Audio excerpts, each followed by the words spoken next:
Pertama diambil dari kitab 2 Korintus bab 1 ayat 1 sampai 7. Allah menghibur kita sehingga kita sanggup menghibur orang yang berada dalam penderitaan. Pembacaan dari surat kedua Rasul Paulus kepada jemaat di Korintus.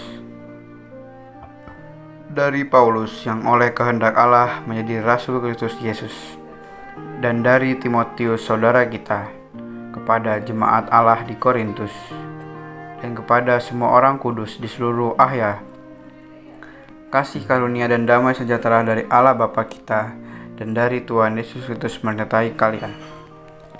Terpujilah Allah Bapa Tuhan kita Yesus Kristus, Bapa yang penuh belas kasih dan Allah sumber segala penghiburan.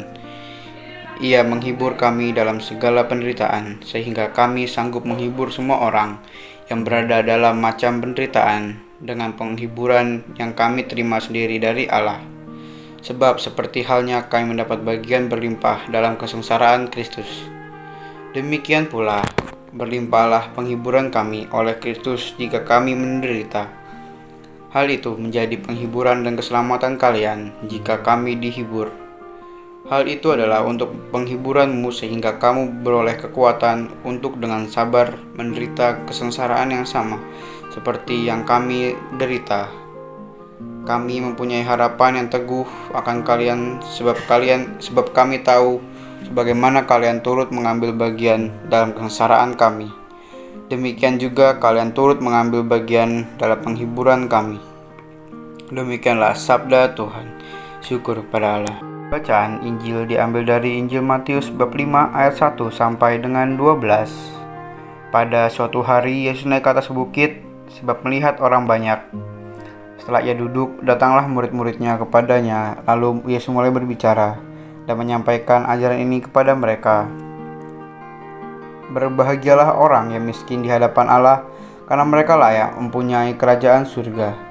Berbahagialah orang yang berduka cita, karena mereka akan dihibur. Berbahagialah orang yang lemah lembut, karena mereka akan memiliki bumi. Berbahagialah orang yang lapar dan haus akan kebenaran, karena mereka akan dipuaskan. Berbahagialah orang yang murah hati, karena mereka akan beroleh kemurahan. Berbahagialah orang yang suci hatinya, karena mereka akan melihat Allah. Berbahagialah orang yang membawa damai, karena mereka akan disebut anak-anak Allah.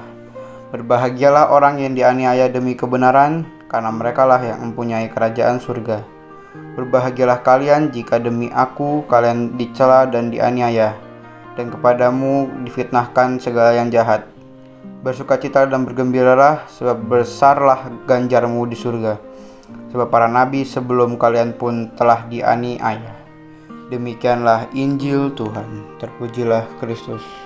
Hari ini Yesus dalam khotbah di bukit menyampaikan pesan kepada para muridnya, namun isinya justru sangat berbeda, bahkan bertolak belakang dengan nilai-nilai dunia ini.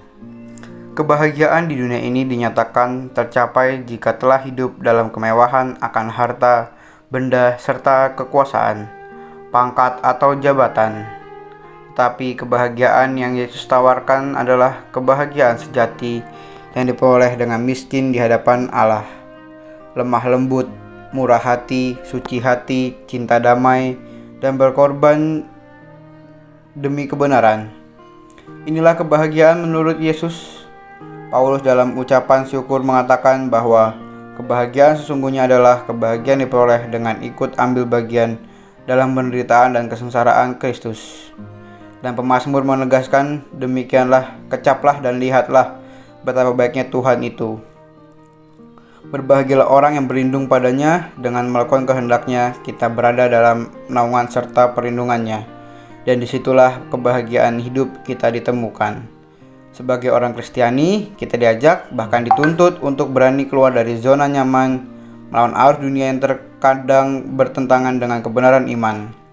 Bahwasanya kebahagiaan bukan terutama lahir dari kenikmatan duniawi dan kenikmatan duniawi semata, melainkan lahir dari melakukan sesuatu yang benar, seperti bermurah hati, membawa damai sejahtera, menegakkan keadilan, dan mengamalkan kasih. Beranikah kita mengambil dan melaksanakan sikap ini dalam hidup kita? Ya Tuhan, mampukanlah kami untuk melawan arus dunia ini agar kami dapat merasakan kebahagiaan yang sejati. Amin.